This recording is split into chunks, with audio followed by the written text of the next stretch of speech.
Chapitre 30. Contre-coup de la révolution agricole sur l'industrie. Établissement du marché intérieur pour le capital industriel.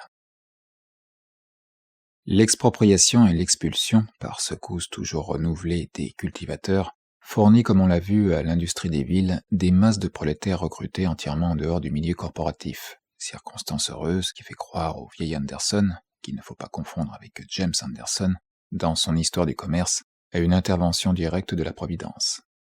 Il nous faut nous arrêter un instant encore à cet élément de l'accumulation primitive.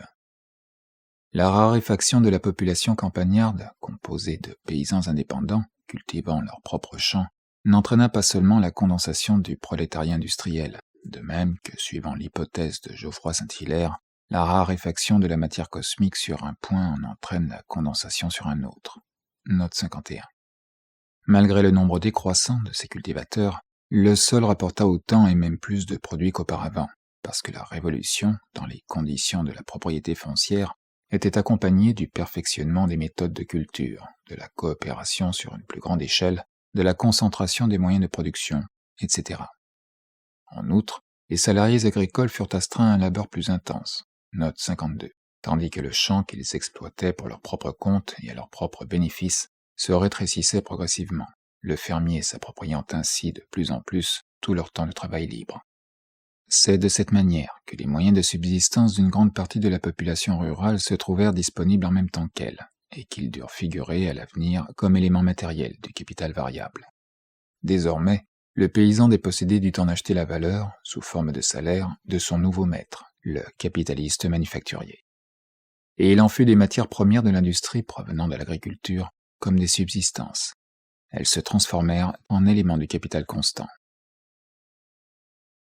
Figurons-nous, par exemple, une partie des paysans vespaliens, qui, du temps de Frédéric II, filaient tous le lin, brusquement expropriés du sol, et la partie restante convertie en journaliers de grandes fermes. En même temps s'établissent des filatures et des tisseranderies de dimensions plus ou moins considérables, où les ci-devant paysans sont embauchés comme salariés. Le lin ne paraît pas autre que jadis, pas une de ses fibres n'est changée, mais une nouvelle âme sociale s'est, pour ainsi dire, glissée dans son corps.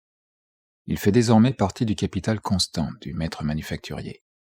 Réparti autrefois comme une multitude de petits producteurs qui le cultivaient eux-mêmes et le filaient en famille par petites fractions, il est aujourd'hui concentré dans les mains d'un capitaliste, pour qui d'autres filent et tissent.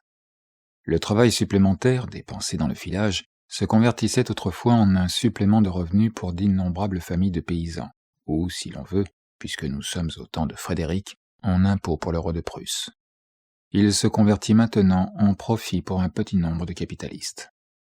Les rouets et les métiers, naguère dispersés sur la surface du pays, sont à présent rassemblés dans quelques grands ateliers casernes, ainsi que les travailleurs et les matières premières.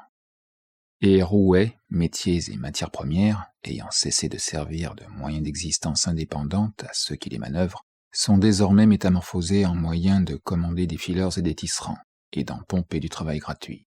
Note 53. Les grandes manufactures ne trahissent pas à première vue leur origine, comme les grandes fermes. Ni la concentration des petits ateliers dont elles sont sorties, ni le grand nombre de petits producteurs indépendants qu'il a fallu exproprier pour les former, ne laissent de traces apparentes. Néanmoins, l'intuition populaire ne s'y laisse point tromper. Du temps de Mirabeau, le lion révolutionnaire, les grandes manufactures portaient encore le nom de manufactures réunies, entre guillemets, comme on parle à présent de terres réunies, entre guillemets.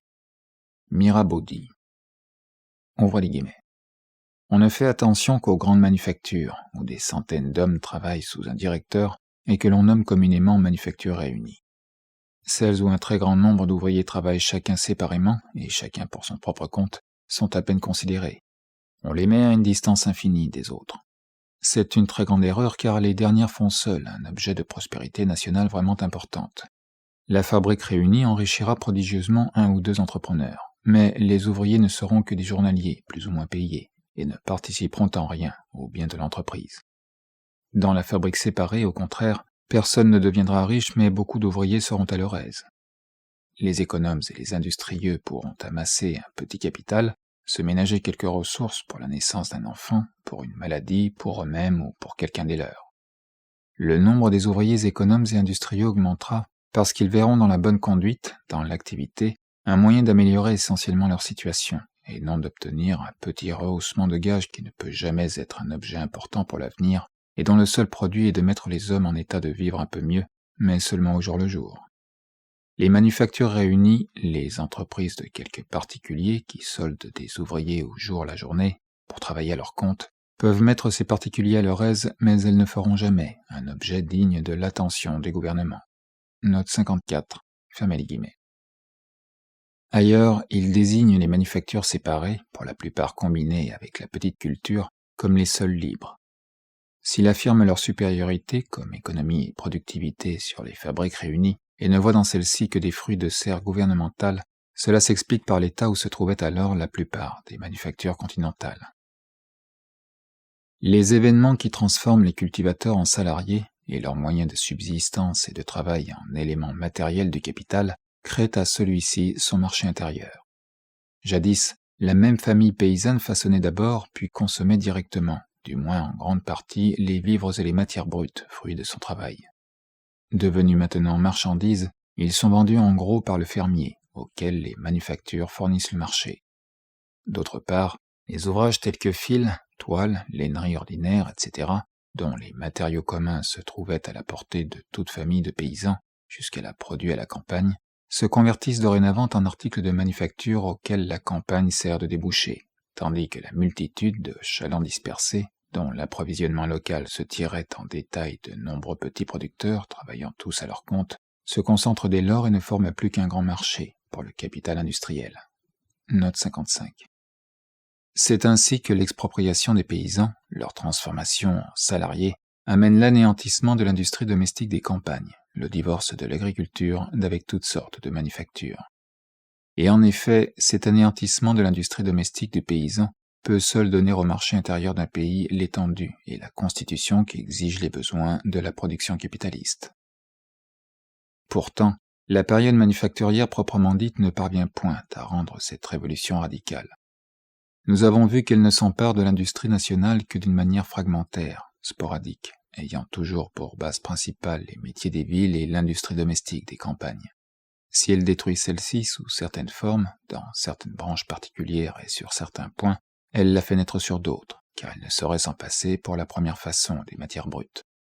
Elle donne ainsi lieu à la formation d'une nouvelle classe de petits laboureurs, pour lesquels la culture du sol devient l'accessoire, et le travail industriel, dont l'ouvrage se vend aux manufactures, soit directement, soit par l'intermédiaire du commerçant, l'occupation principale. Il en fut ainsi par exemple de la culture du lin, sur la fin du règne d'Élisabeth. C'est là une des circonstances qui déconcertent lorsque l'on étudie de près l'histoire de l'Angleterre. En effet, dès le dernier tiers du XVe siècle, les plaintes contre l'extension croissante de l'agriculture capitaliste et la destruction progressive des paysans indépendants ne cessent d'y retentir pendant de courts intervalles. Et en même temps, on retrouve constamment ces paysans, quoiqu'en nombre toujours moindre et dans des conditions de plus en plus empirées. Exceptons pourtant le temps de Cromwell. Tant que la République dura, toutes les couches de la population anglaise se relevèrent de la dégradation où elles étaient tombées sous le règne des Tudors.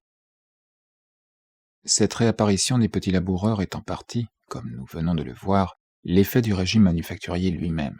Mais la raison première en est que l'Angleterre s'adonne de préférence tantôt à la culture des grains, tantôt à l'élève du bétail, et que ces périodes d'alternance embrassent les unes un demi-siècle, les autres à peine une vingtaine d'années.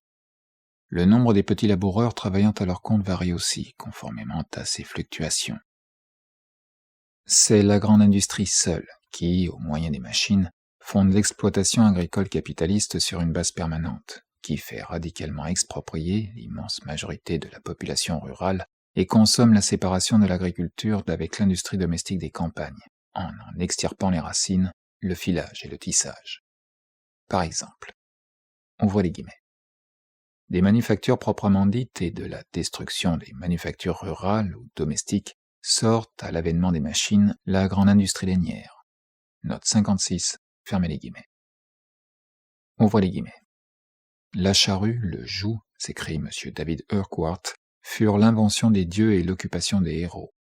Le métier à tisser, le fuseau et le rouet ont-ils une moins noble origine? Vous séparez le rouet de la charrue, le fuseau du joug, et vous obtenez des fabriques et des workhouses, du crédit et des paniques, deux nations hostiles, l'une agricole, l'autre commercial. Note 57. Fermez les guillemets. Mais de cette séparation fatale date le développement nécessaire des pouvoirs collectifs du travail et la transformation de la production morcelée, routinière, en production combinée, scientifique. L'industrie mécanique consommant cette séparation, c'est elle aussi qui, la première, conquiert au capital tout le marché intérieur. Les philanthropes de l'économie anglaise, tels que John Stuart Mill, Rogers, Goldwin Smith, Fawcett, etc., les fabricants libéraux, les John Bright et consorts, interpellent les propriétaires fonciers de l'Angleterre comme Dieu interpella Cain sur son frère Abel. Où s'en sont-ils allés, s'écrie-t-il, ces milliers de francs tenanciers, freeholders? Mais vous-même, d'où venez-vous sinon de la destruction de ces freeholders? Pourquoi ne demandez-vous pas aussi ce que sont devenus les tisserands, les fileurs et tous les gens de métiers indépendants?